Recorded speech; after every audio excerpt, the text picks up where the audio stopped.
ಕೊನೆಗೂ ಸಿದ್ದೇಗೌಡರು ತಮ್ಮ ಪತ್ನಿಯನ್ನು ಕರೆದುಕೊಂಡು ಮನೆಗೆ ಹಿಂತಿರುಗಿದ್ದಾರೆ. ಪ್ರೀತಿಯನ್ನು ಪಡೆದುಕೊಳ್ಳುವ ಅವರ ಹೋರಾಟ ಸಫಲವಾಗಿದೆ.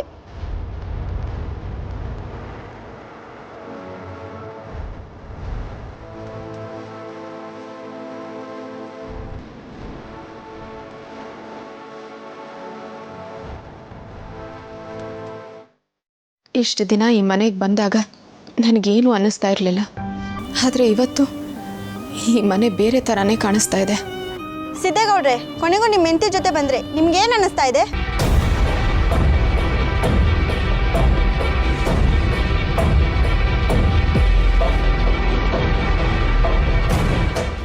ಮನೆಗೆ ಹಿಂದಿರುಗಿದ ಸಿದ್ದೇಗೌಡ ಮುಂದೇನಾಗುತ್ತಾ ಕಾದು ನೋಡೋಣ.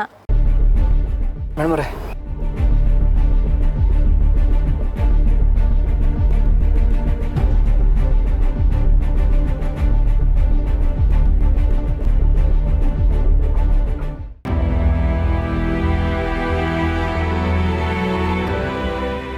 ಮೇಡಮ್ರೆ, ಬ್ಯಾಗ್ನ ನಾನು ತಗೋತೀನಿ.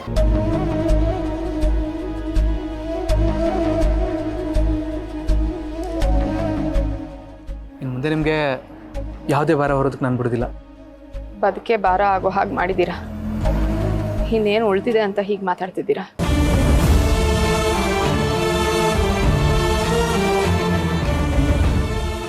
ದೇವ್ರೆ, ಹೆಂಗೋ ಅವ್ರು ನನ್ನ ಜೊತೆಲಿರುವಂಗೆ ಮಾಡಿದ್ಯಾ. ಹಂಗೆ ಇನ್ಮೇಲೆ ನನ್ನ ಕಮ್ಲಿಗೆ ಯಾವ ಥರದ ನೋವು ಆಗ್ಬಾರ್ದು. ಹಂಗೆ ನೋಡ್ಕೋಕೆ ಶಕ್ತಿ ಕೊಡಪ್ಪ.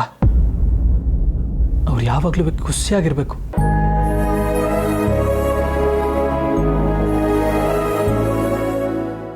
ಬನ್ನಿ ಮೇಡಮ್ರೆ.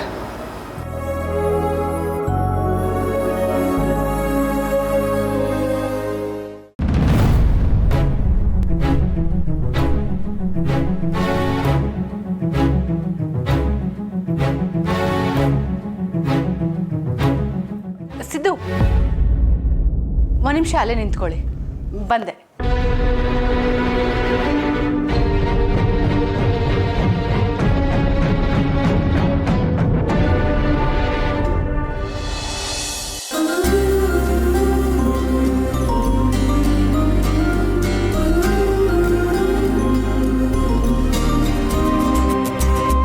ನಿಲ್ಸಮ್ಮ.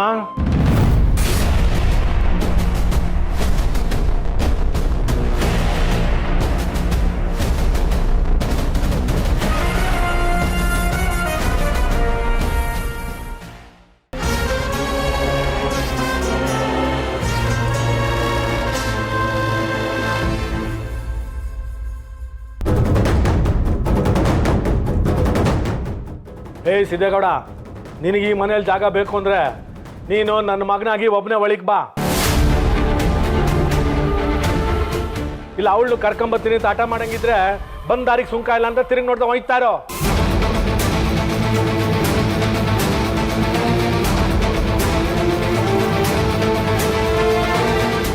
ಸಿದ್ದು, ಇದೆಲ್ಲ ಬೇಕಿತ್ತೇನು? ನಿಮ್ಮಪ್ಪ ತೋರಿಸಿದ ಹುಡುಗಿನ ಮದುವೆ ಮಾಡಿಕೊಂಡು ನೆಮ್ಮದಿಯಾಗಿರ್ಬೋದಿತ್ತು.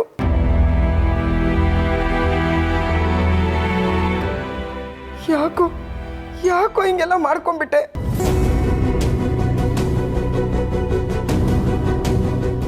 ಅಲ್ಲ ಭಾವನಾ, ಇವನ್ಗಾದ್ರೂ ಬುದ್ಧಿ ಇಲ್ಲ. ನಿನ್ಗೇನಾಗಿತ್ತು? ಅವನ್ ಕರ್ದ ತಕ್ಷಣ ಬಂದ್ಬಿಡೋದ? ಮನೇಲಿ ಏನ್ ಅನ್ಕೊಳ್ತಾರೆ ಅಂತ ಒಂಚೂರಾದ್ರೂ ಯೋಚನೆ ಮಾಡಕ್ಕಾಗ್ತಿರ್ಲಿಲ್ವಾ?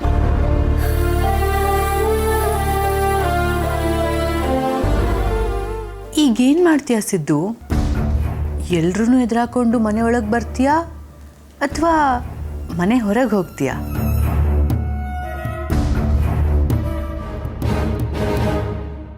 ಲವ್ ಸಿದ್ದು, ಯಾಕ್ಲ ಹಿಂಗೆ ಮಾಡ್ಕೊಂಡಿದ್ಯೆ? ಎಲ್ಲನೂ ಅದ್ದಗಡಿಸ್ಕೊಂಡ್ರೆ ಹೆಂಗ್ಲಾ? ಸುಮ್ಮನೆ ಅಪ್ಪ ಹೇಳಿದ್ರಲ್ಲ ಹಂಗೆ ಮಾಡೋಗು. ಲೈ, ನಾನು ಹೇಳಿದ್ ಕೇಳಂಗಿದೆ ಮಾತ್ರ ಮುಂದಕ್ಕೆ ಹೆಜ್ಜೆ ಇಡು. ಇಲ್ಲ ಅಂದ್ರೆ ಈ ಜವರೇಗೌಡನ್ ಇನ್ನೊಂದು ಮಕ ನೋಡಂಗ್ ಮಾಡ್ಕೋಬೇಡ. ಒಳ್ಳ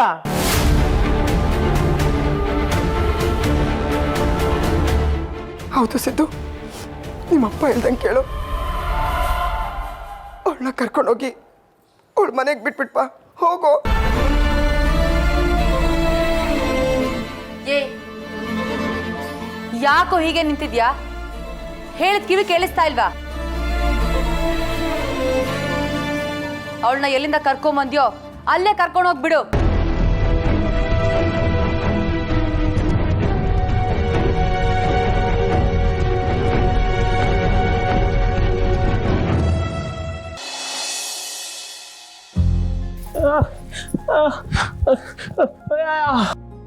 ಭಾವನಕ್ಕ ಅವಾಗ್ಲೇ ಹೊಟ್ಟೋದ್ರು.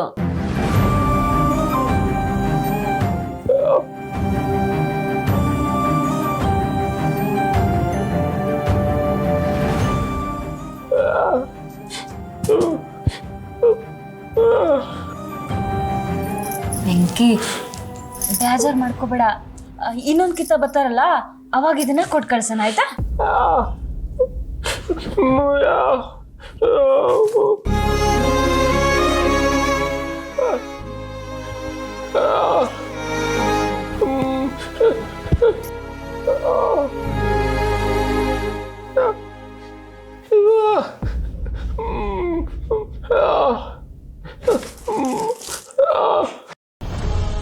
ಓ, ಹೊಸ್ದಾಗಿ ಮದ್ವೆ ಆಗಿರೋ ಗಂಡು ಹೆಣ್ಣಿಗೆ ಇದನ್ನ ಕೊಟ್ಟು ಕಳಿಸ್ಬೇಕು ಅಂತ ತಂದ?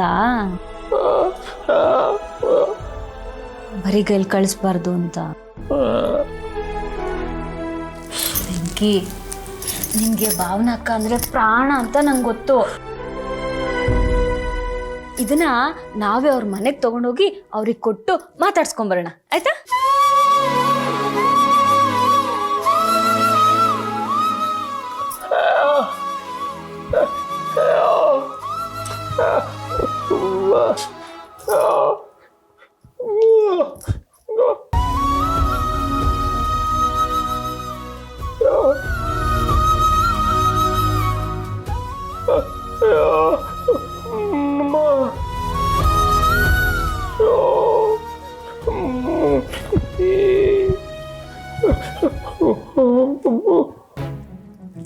ಅವ್ರ ಮನೆಯವರು ಅವ್ರನ್ನ ಹೆಂಗ್ ನೋಡ್ಕೋತಾರೋ ಅಂತ ಭಯ ಆಯ್ತಾಯ್ತಾ?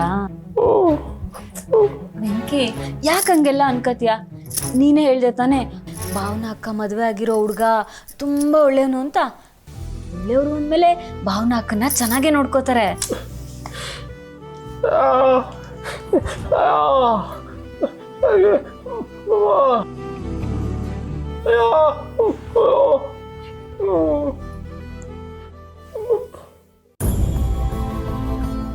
ಅವ್ರ ಮನೆಯವ್ರು ಹೆಂಗೋ ಏನೋ ಅಂತನಾ? ಬೆಂಕಿ, ಒಂದು ಹೆಣ್ಣಿಗೆ ಗಂಡ ಜೊತೆಗಿದ್ರೆ ಏನ್ ಬೇಕಾದ್ರೂ ಗೆಲ್ತಾಳೆ. ಅವನ್ ಪ್ರೀತಿ ಸಿಕ್ಕಿದ್ರೆ ಪ್ರಪಂಚನೇ ಎದುರಾಕೊಂಡ್ರು ತಲೆ ಕೆಡಿಸ್ಕೊಳ್ಳಲ್ಲ. ಒಳ್ಳೆ ಗಂಡನೇ ಸಿಕ್ಕಿದಾನೆ ಅಂದಮೇಲೆ ಇನ್ಯಾಕೆ ಭಯ? ಚೆನ್ನಾಗೇ ನೋಡ್ಕೋತಾರೆ.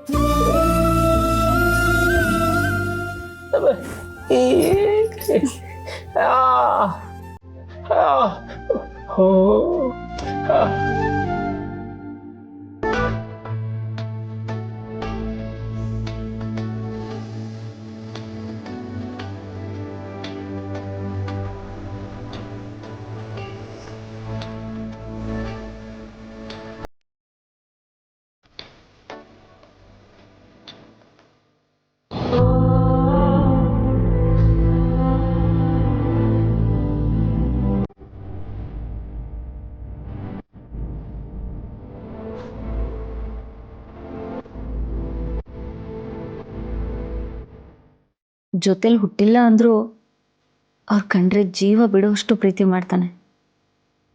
ಇವನಷ್ಟು ಒಳ್ಳೆ ಮನಸ್ಸಿರೋನು ನನ್ನ ಗಂಡ ಆಗಿದ್ದು ನನ್ನ ಪುಣ್ಯ ಅನಿಸ್ತೈತೆ.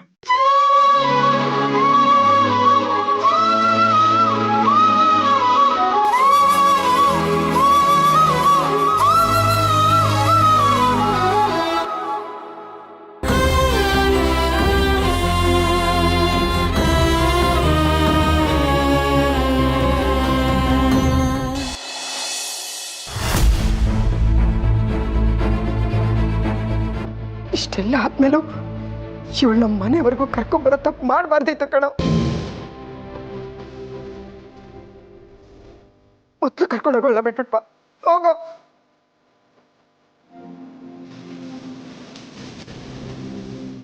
ಸಿದ್ದು, ಯಾಕೆ ಹಠ ಮಾಡ್ಕೊಂಡು ನಿಂತಿದ್ಯಾ?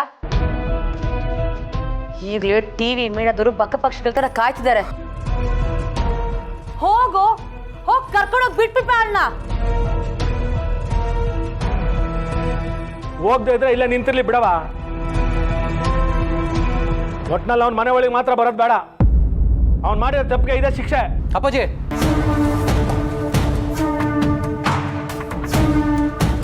ಆಗ್ಲಿದ್ರು ಎಲ್ಲರೂ ತಪ್ಪು ಮಾಡ್ಬಿಟ್ಟೆ ಅಂತ ಹೇಳ್ತಿದ್ರಲ್ಲ,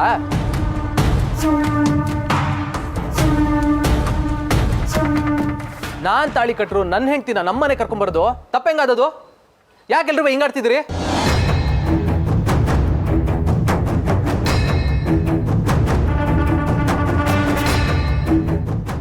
ಅಪ್ಪಾಜಿ, ನಮ್ಮ ಮಧ್ಯೆ ಸಾವಿರ ಇರ್ಬೋದು, ಅದನ್ನ ಒಳಗಡೆ ಕುತ್ಕೊಂಡು ಮಾತಾಡಮ್ಮ.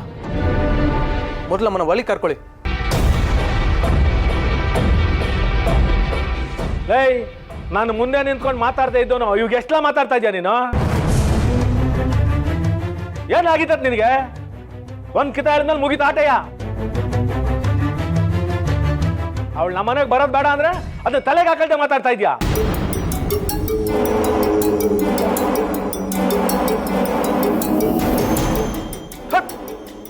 ಇನ್ನು ನನ್ನ ಮಗ ಅಂತ ಹೇಳ್ಕೊಳ್ಳೋದು ನಾಚಿಕೆ ಆಯ್ತದ ಕಣ. ಅಪ್ಪಾಜಿ, ನಾನು ನಿಮ್ಗೆ ಯಾವತ್ತಿಗೂ ಅಷ್ಟೇ ಗೌರವಿಸ್ತೀನಿ, ಅಷ್ಟೇ ಪ್ರೀತಿ ಮಾಡ್ತೀನಿ. ಅದರಲ್ಲಿ ಯಾವುದೇ ರೀತಿ ಬದಲಾವಣೆ ಆಗೋದಿಲ್ಲ.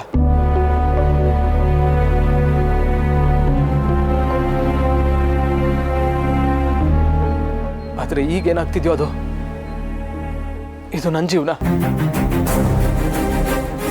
ಇಲ್ಲಿ ಏನೇನು ಆಯ್ತದೆ ಅನ್ನೋದು ಗೊತ್ತು, ಯಾಕೆ ಆಯ್ತದೆ ಅನ್ನೋದು ಗೊತ್ತು, ಕಾರಣ ಇಲ್ಲದೆ ಏನೂ ಆಗೋದಿಲ್ಲ ಅನ್ನೋದು ಗೊತ್ತು. ನೀವೇನು ತಲೆ ಕೆಡಿಸ್ಕೊಬೇಡಿ ಅಪ್ಪಾಜಿ. ಈಗ ನಾನು ತಗೊಂಡಿರೋ ತೀರ್ಮಾನಕ್ಕೆ ನಾನೇ ಜವಾಬ್ದಾರಿ. ನನ್ನ ಪ್ರಾಣ ಇರೋ ಗಂಟ ಈ ಜವಾಬ್ದಾರಿ ನಾನು ನಿಭಾಯಿಸ್ತೀನಿ.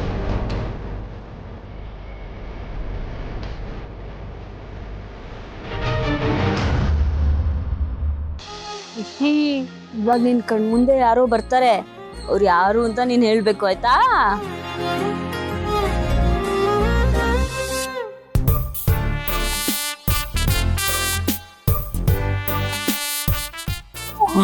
ಹೊಡಿ ಹೊಡಿ ಹೊಡಿ, ಖುಷಿ. ಈಗ ನೀನ್ ಹೊಡಿಬೇಕಾಯ್ತಾ?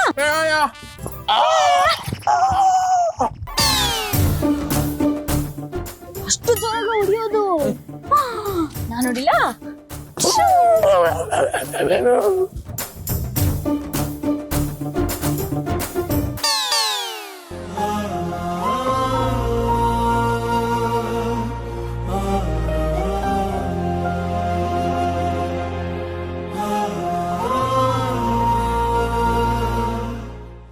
ಏನಾಯ್ತು ಪುಟ್ಟಿ? ವೆಂಕಿ ಮಾಮ, ಭಾವನ ಅಮ್ಮ ಎಲ್ಲೋದ್ರು? ಅವ್ರಿನ್ನೂ ಯಾಕೆ ಬಂದಿಲ್ಲ?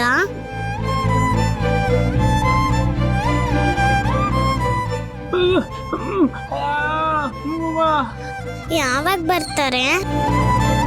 ನಾನು ಯಾಕೆ ಅವ್ರ ಜೊತೆ ಕರ್ಕೊಂಡು ಹೋಗ್ಲಿಲ್ಲ? ಬರ್ತಾರೆ ಪುಟ್ಟ. ಭಾವನಾ ಅಮ್ಮ ಕೂಡ ನಿನ್ನ ಬಿಟ್ಟು ಎಷ್ಟು ದಿನ ಇರಕ್ಕಾಯ್ತದೆ? ಅವ್ರು ನಂಗೆ ಫೋನ್ ಮಾಡಿ ಹೇಳಿದ್ರು, ಮುಂದಿನ ಸತಿ ಬಂದಾಗ ನಿನ್ನ ಕರ್ಕೊಂಡು ಹೋಗ್ತಾರಂತೆ. ಹಾಗಂತ ಭಾವನ ಅಮ್ಮ ಹೇಳಿದ್ರಾ? ಮತ್ ನನ್ನ ಹತ್ರ ಏನು ಹೇಳಿಲ್ಲ. ನಂಗೊಂದು ಮಾತು ಹೇಳ್ದೆ ಹೋಗಿದ್ದಾರೆ, ಯಾಕೆ? ಅದು ಭಾವನಾ ಅಮ್ಮ ಕೆಲ್ಸಕ್ಕೆ ಅರ್ಜೆಂಟಾಗಿ ಹೋಗ್ಬೇಕಿತ್ತು, ಅದಕ್ಕೆ ನಿನ್ಗೊಂದು ಮಾತು ಹೇಳಕ್ಕಾಗ್ಲಿಲ್ಲ. ಆದ್ರೆ ಅವಾಗ್ಲೇ ನಂಗೆ ಫೋನ್ ಮಾಡ್ಬಿಟ್ಟು ನಾನು ಮುಂದಿನ ಸತಿ ಬಂದಾಗ ಖುಷಿನ ನನ್ನ ಜೊತೆ ಕರ್ಕೊಂಡು ಹೋಗ್ತೀನಿ, ಹಂಗಂತ ಖುಷಿಗೂ ಹೇಳ್ಬಿಡಿ ಅಂತ ಹೇಳಿದ್ರು. ಈಗ ಅದ್ರ ಬಗ್ಗೆ ಬಿಟ್ಟು ನನ್ನ ಮತ್ತೆ ವೆಂಕಿ ಮಾಮನ್ ಜೊತೆ ಆಟ ಆಡ್ತೀಯಾ? ನಂಗೆ ಈಗಲೇ ಭಾವನಾ ಅಮ್ಮನ ಜೊತೆ ಮಾತಾಡ್ಬೇಕು ಅನ್ಸ್ತಿದೆ. ಫೋನ್ ಮಾಡ್ಕೊಡಿ. ಖುಷಿ ಪುಟ್ಟ, ಏನಂದ್ರೆ ಅಕ್ಕ ಈಗ ಏನಾದ್ರೂ ಕೆಲಸ ಮಾಡ್ತಾ ಇರ್ತಾರೆ, ಫ್ರೀ ಆದ್ಮೇಲೆ ಅವರೇ ನಿನ್ಗೆ ಫೋನ್ ಮಾಡಿ ಮಾತಾಡ್ತಾರೆ, ಆಯ್ತಾ?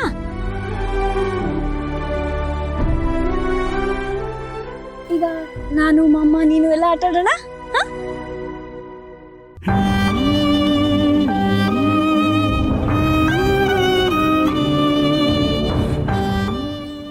ವೆಂಕಿ, ಅಯ್ಯೋರಮ್ಮ, ಅಳ್ತಾ ಇದ್ಯಾ? ಇಷ್ಟೋ ತನಕ ಮಗಿಗೆ ಸಮಾಧಾನ ಮಾಡಿದ್ದಾಯ್ತು, ಈಗುಳ ನೀನ್ ಚಿಕ್ಕ ಮಗು ತರ ಅಳ್ತಾ ಇದೆಯಲ್ಲ, ಏನಾಯ್ತು?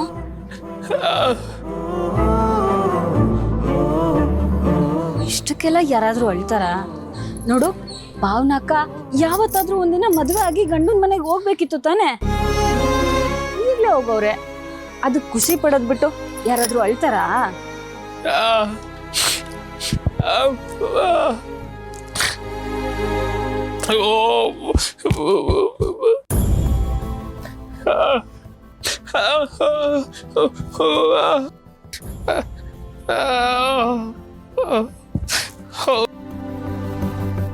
ವೆಂಕಿ, ಇಷ್ಟಕ್ಕೆಲ್ಲ ಯಾರಾದ್ರೂ ಭಯ ಪಡ್ತಾರಾ?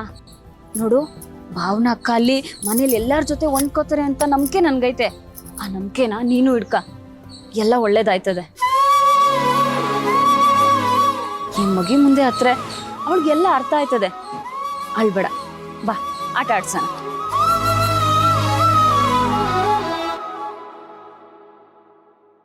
ಸಿದ್ದು, ಏನು ಏನೋ ಮಾತಾಡ್ತಿದ್ಯಾ?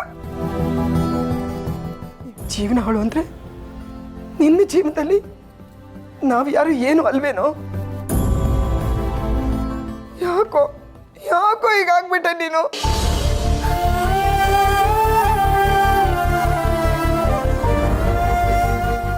ಅವ, ನೀವೆಲ್ಲರೂ ನನಗೆ ಎಷ್ಟು ಮುಖ್ಯನೋ ಇವರು ನನಗಷ್ಟೇ ಮುಖ್ಯ.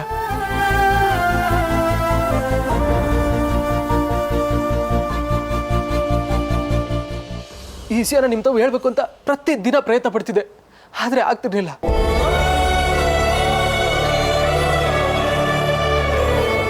ಮನಸ್ಸು ತುಂಬ ಇವ್ರ ಮೇಲೆ ಪ್ರೀತಿ ಮಾಡಿಕೊಂಡು ಇನ್ನೊಬ್ಬರ ಜೊತೆ ಮದುವೆ, ಇನ್ನೊಬ್ಬರ ಕೊಟ್ಟೆ ತಾಳಿ ಕಟ್ಟಬೇಕು ಅನ್ನೋದು ನನ್ನ ಮನಸ್ಸು ಒಪ್ಪಲಿಲ್ಲವ.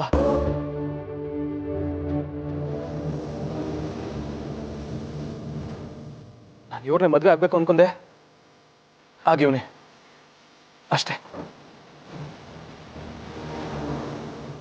ಇದರಲ್ಲಿ ಯಾಕವ್ವ ತಪ್ಪು ಹುಡುಕ್ತಿದ್ದೀರಿ? ಲೇ ಮುದೇವಿ, ಇಷ್ಟೆಲ್ಲ ಆದ್ಮ್ಯಾಕು ನೀನು ಏನು ಆಗೇ ಇಲ್ಲ ಅನ್ನೋ ಥರ ಮಾತಾಡ್ತಾ ಇದೆಯಲ್ಲ? ಆಗಕ್ಕಿಲ್ಲ ಕಳ, ಇನ್ಮೇಲೆ ನನ್ನ ಕೈ ತಡ್ಕೊಳಕ್ ಆಗಕ್ಕಿಲ್ಲ. ಸುಮ್ಕೆ ನಾನು ಹೇಳ್ದಷ್ಟು ಕೇಳು, ಇಲ್ಲ ಅಂದ್ರೆ ಈ ಮನೇಲಿ ನಿನಗೆ ಜಾಗ ಇಲ್ಲ. ಆಟಯ್ಯ, ನಿಮ್ ಜೀವನ ನಿಮ್ಮದು ನಡೆದ ಆಚೆಗೆ.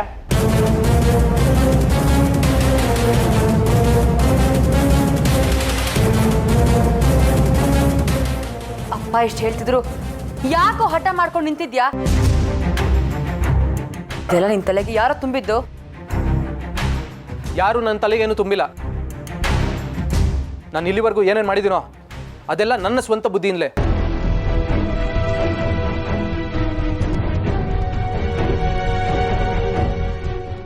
ಸಿದ್ದು, ಇವೆಲ್ಲ ಬೇಡಕಲ್ಲ.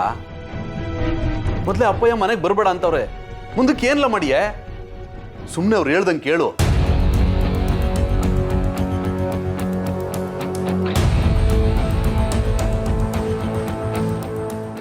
ಎಲ್ಲರೂ ಸೇರಿ ಯಾಕೋ ಇವ್ರನ್ನ ಈಚೆ ಹಾಕೋ ಥರ ಇದೆಯಲ್ಲ? ಇಲ್ಲ ಇಲ್ಲ, ಭಾವನಾ ಇಲ್ಲೇ ಇರಬೇಕು. ಮಾವ, ಭಾವನಾ ಅವರು ಈ ಮನೇಲೇ ಇರಲಿ.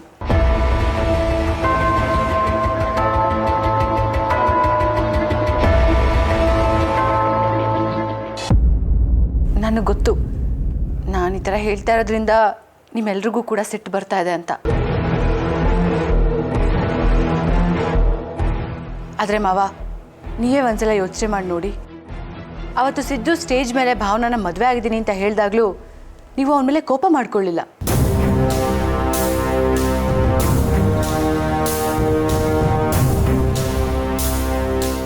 ಇದರಿಂದ ಜನರಿಗೆ ನಿಮ್ಮ ಮೇಲೆ ಅಭಿಮಾನ ಜಾಸ್ತಿ ಆಗಿರುತ್ತೆ. ಎಲ್ಲಾನು ಶಾಂತವಾಗಿ ಹ್ಯಾಂಡಲ್ ಮಾಡಿದ್ರಿ. ಬಡವರ ಮನೆ ಹೆಣ್ಮಗಳನ್ನ ಮದುವೆ ಆಗಿದ್ದಾನೆ ಅಂತ ಗೊತ್ತಾದ ಮೇಲೂ ನೀವು ಯಾವುದೇ ಥರ ಕೋಪ ಮಾಡ್ಕೊಳ್ದೆ ಒಪ್ಕೊಂಡ್ರಿ ಅಂತ ಜನರಿಗೆ ಗೊತ್ತಾದ ಮೇಲೆ ಅವ್ರಿಗೆ ನಿಮ್ಮ ಮೇಲೆ ಇನ್ನೂ ಗೌರವ ಜಾಸ್ತಿ ಆಗಿರುತ್ತೆ.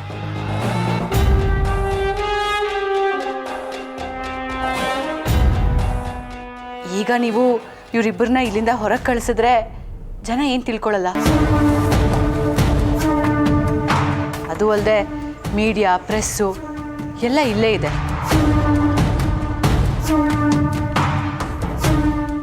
ಅವರು ನಿಮ್ಮ ಮೇಲೆ ಯಾವ ಥರ ನ್ಯೂಸ್ ಎಲ್ಲ ಬರೆಯಲ್ಲ ಯೋಚನೆ ಮಾಡಿ. ಅದಕ್ಕೆ ಹೇಳ್ತಿದ್ದೀನಿ, ಇವರಿಬ್ಬರನ್ನೂ ಈಗ ಮನೆ ತುಂಬಿಸ್ಕೊಳ್ಳಿ.